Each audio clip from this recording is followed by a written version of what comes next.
For more, let's bring in former Pentagon official Michael Maloof. Thank you so much for joining us today, Michael. Now, does it appear to you that U.S. forces in Syria, they were somehow implicated in the transfer from Raqqa, Syria last October, where 3,000 refugees, which reportedly included some 300 heavily fighters? Well, the U.S. Is supposed to be working with the Kurds in that area. They comprise most of the Syrian Democratic Forces that was in the vanguard of taking back Raqqa. Question is, what was the U.S. role in monitoring the 3,000 refugees that were allowed to leave, and then trying to screen the some 300 or 294 ISIS fighters that were heavily armed, reportedly?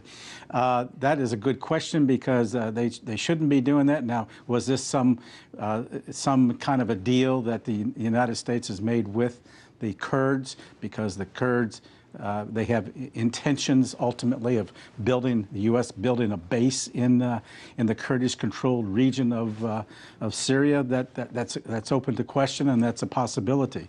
So, but these guys were allowed to leave. There's some 300 of them, and they're going to be able to fight another day. The concern is where they're located. They probably were headed south, probably toward, concerned about the possibility of a buildup of ISIS forces. Now, is the U.S. explanation of leaving such exchanges rather with local forces, in this case the local tribal council, and like you said, the Kurdish-dominated Syrian Democratic Forces, is this sufficient?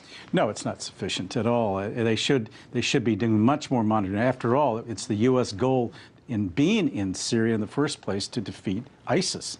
You don't let them loose. Now, the Kurds and ISIS fighters are all Sunnis too. So, and there's illusions, I think, of trying to keep the Sunnis somehow united, and particularly toward Iraq, and also to work with the Kurds. And of course, this has inflamed the Turks. The Turks are very concerned about this. They have complained that we're aiding terrorists, and outwardly it looks that way. But you got to keep in mind that Turkey is not all clean in all this. They allowed Al-Qaeda fighters to leave Aleppo to join in Idlib last year, and they're all declared as terrorists as well. So it depends upon your perspective and your narrative. Who is the terrorist of the day? I'm interested to see how this squares with comments by U.S. forces that they are there to destroy ISIS, like you're saying, if they did nothing to stop these ISIS fighters from fleeing. Well, you see, we were not on the ground, so it's hard to tell if they were involved in any vetting of any kind of intelligence, whether the Kurds had let the U.S. forces in either before the fact or after the fact. Again, we were not there, so it's hard to say what precisely happened. I doubt seriously there will be any investigation of this, and even if there were, we're never going to hear the end of this. It happened in October, after all, and we know that there, and ISIS has a tendency, the fighters, to blend in. They'll dress up as civilians and blend in and look innocent and what have you, except those that are carrying heavy weapons, which stands out a little bit. But even that, the question is, why were they allowed to carry in heavy weapons? And that's unknown, because the Pentagon hasn't responded to that. All right, now, you mentioned earlier you were talking about Turkey, but what do you think, rather, of Turkey criticizing the U.S. for letting the ISIS fighters escape Raqqa, reportedly with their heavy weapons, and doing so in cooperation with the Kurds, who Ankara has labeled as terrorists, and thereby aiding and abetting other terrorists? Well, again, this is Turkey calling people they don't like terrorists, and the U.S. calling people they don't like terrorists. And it's, you know, as I said earlier, Turkey allowed Al-Qaeda to escape with families, with weapons, into Idlib, where they're all concentrated now, which is creating yet even further problems.